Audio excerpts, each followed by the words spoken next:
Into the first shard, I have to start with my personal favorite, which is easily Nature's Prophet. The reason why I think Nature's Prophet is one of the best ags in the game is it's good on every position that Prophet plays. If it's playing off-lane Prophet, or safe lane, or 4, or 5, or mid, it doesn't really matter. When the clock strikes minute 20, you can buy a shard. And the reason why I say this is it's just such a hard counter to the typical counter to Prophet, which is Tangos and Quelling Blade. The reason why Sprout isn't a broken spell is because you can get out of it. Otherwise, it's a 6-second disable. 6 seconds, right? Maybe, like, the other spells that last for 6 seconds in Dota are like Fiend's Grip. And sure, it's not an actual stun, right? But you have to keep that in mind. Being able to trap someone for 6 seconds and have your entire team or you wail on them while they're silenced, assuming you'll have an Orchid by that time, is brutal. And the only way they can deal with it is if they have phase boots. And frankly, not every hero in Dota buys phase boots. In fact, there's a lot of people that think phase boots are some of the worst boots in the game. I'm one of those people. I'm just not a fan of phase boots in most games. But against this Prophet Shard, you kind of have to buy it. If you don't know how Prophet Shard works, if the enemy is sprouted, okay, they are sprouted, and they Quelling Blade one of the sprout trees, instead of it going away, it turns into a Greater Treant, which is like a treant with 3 or 4 times the HP and damage. I don't know which one. Frankly, it doesn't really matter. It's just, you can't get out of it. And so essentially, Prophet goes from this hero that needs a Hex to lock down certain heroes to just needing a 1400 gold shard that also gives him Greater Treants. And that is why I think this is easily one of the best shards in the game. It's versatile, it makes sense, it's a hero that can actually afford it and, like, you know, consistently buy it at the 20-minute mark, so I'm happy to put this at one of the best shards in the game. Next up on the list, we have Juggernaut. And I'll actually be doing, I did a Juggernaut analysis for the website. It was basically a game where I picked it up, and I'm like, hey, I'm going to give this a go. I'm going to give it a shot, see how much damage I can do with the spin. Now, what is the Juggernaut shard? Essentially, every second you're spinning, you auto-attack something. Now, you gotta make sure you're actually auto-attacking things you want to auto-attack. Typically with this Ags shard, you want to actually get to the backliners, you want to get to the supports. And when you do that, all of a sudden, Spin goes from this extremely mediocre ability that typically mid to late game is only used to engage or disengage. It goes from that to a kill ability for 1400 gold, which is crazy good for a carry, right? Like, Jug has this major problem where if Omni Slash is on cooldown, he can have a hard time killing people, but with this shard, it really alleviates a lot of that problem, and so I'm a huge fan of this shard for the versatility it gives Jug in the mid to late game. I wouldn't necessarily recommend buying it directly at the 20-minute mark. I think there's better options, but buying it around the 30 to 35-minute mark is definitely fantastic and is something you should do. Coming in at number 3, we have Lycan.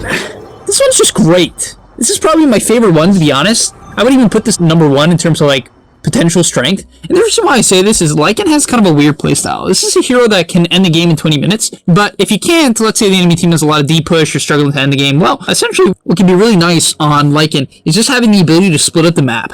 And frankly, this Ags is incredible at that. If you don't know what Lycan Ags does, what it does is every 30 seconds, every time a wave spawns, it spawns a wolf with it. And this wolf gets affected by Feral Impulse now, because Feral Impulse, which is Lycan's ability that gives extra percentage-based damage, is global now. And therefore, these wolves are really, really good at shoving in side lanes. They shove in the side lanes quickly. Most importantly, they get cripples, so they actually cripple the melee creeps that they're attacking. Therefore, it shoves the wave even harder, and it gets you gold. So, all in all, it's just one of those shards that it makes sense on Lycan, because let's say you're having a game and you're like, okay, I can't end this game.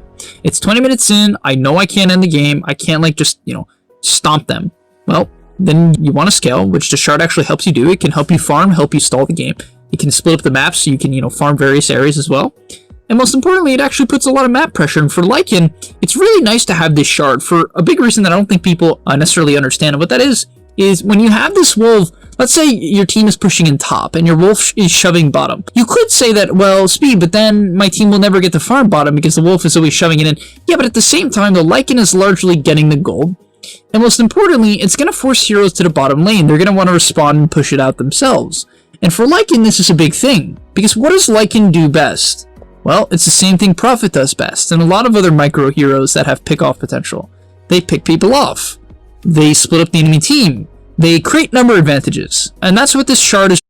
Sa gitna ng manghang na balita, Mapapalabas pa kaya? Mamaya na mag-post. matamis pa rin ang is really good at doing. Splitting the enemy team and creating a numbers advantage so that Lycan can pounce on it.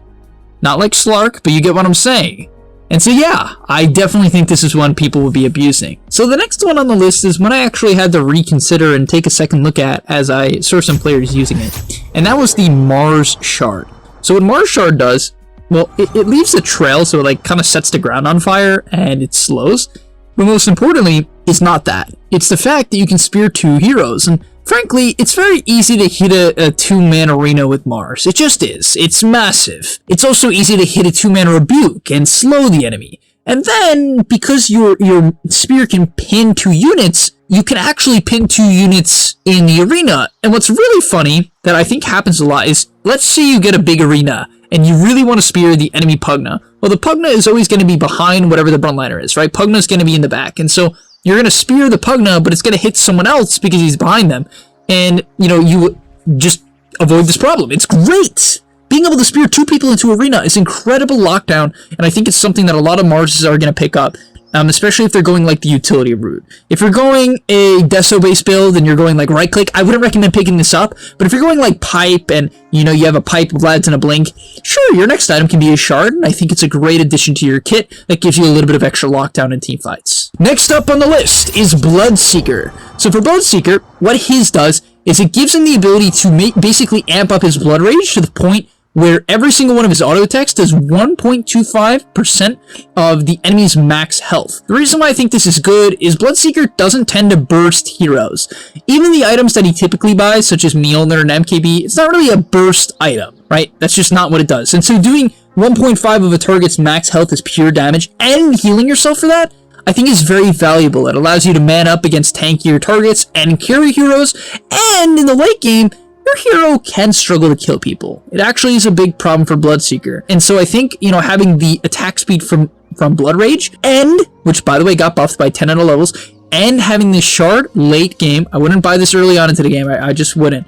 I don't think it's worth it. But late game, I think this is one of the better shards in the game that actually gives this hero scaling potential. And that's why I like this shard in general. I'm a big fan of a lot of shards on heroes that give them the opportunity to scale when they usually couldn't, or kill people when they usually couldn't. Then we have Bounty Hunter, and I'm not going to harp on this one because I really did harp on it in the patch video where I talked about the shards. The reason why this one is good for Bounty Hunter is mostly because of the fact that it just gives vision, and that's what Bounty likes doing. It's just good. Bounty likes giving vision, and it gives vision, and it's like so much vision and movement speed. And by the way, guys, late game movement speed, mid game movement speed largely determine fights. The ability to position and kite the enemy team is so impactful. Like, it matters so much, right?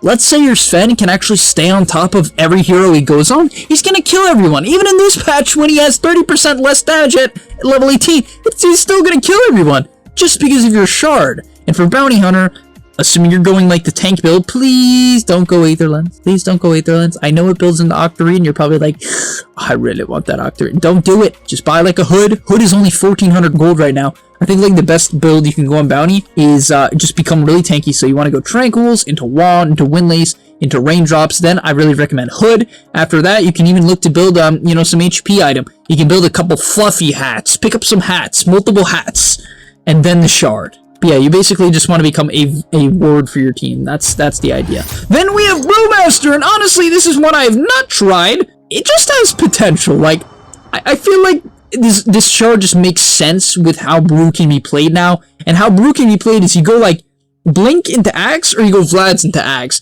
and you just play around your Axe. Like, because you get 2 charges, right? So how the new Scepter works is on Brew is you get 2 charges of your ulti, and so essentially you always have your ulti. Right? And because of that, what you want to keep in mind is that you want to upgrade it and buff it as much as possible. And so the shard is just that. It gives you a Void Bruling that gives you Astral Pulse. It disarms people and slows them for a very large number, right? The slow goes all the way up to 40% in an AoE. That's really good. And then the disarm is 2.5 seconds. And so it's nothing like, I don't think this is one of the best shards necessarily standalone. I just think it makes a lot of sense with the build you want to go on Brew right now, which is the Ags. I think it is very viable. It is a bit weird, but has a lot of potential, and so I'm curious to see how pros work this into their builds. Next up, we have Invoker. I know this one is questionable. I'm questioning it. I do want to put the food for thought on the table. All right? Papa Speed, He's providing the food for Christmas, and that time has come. And the reason why I do think this one is good is Ice Wall is honestly one of the best spells in the game. It's just hard to use. The slow on Ice Wall is ridiculous. It's ridiculous. It's like what, almost 100% at max. It slows you to basically minimum movement speed, which is 100. And so all in all, using this against team comps that don't have Force Staffs is very strong. So I'd like to make that as like the main point of interest here. If the enemy team doesn't have Force Staffs and they don't have like Glimmers, but primarily Force Staffs to get out of the Ice Wall, I think this shard is very viable, because being able to put down an Ice Wall that separates the safe laners from the supports, right, the frontliners from the backliners, or just catches backliners or even frontliners, is very valuable. It keeps them in place and allows you to hit meteor combos.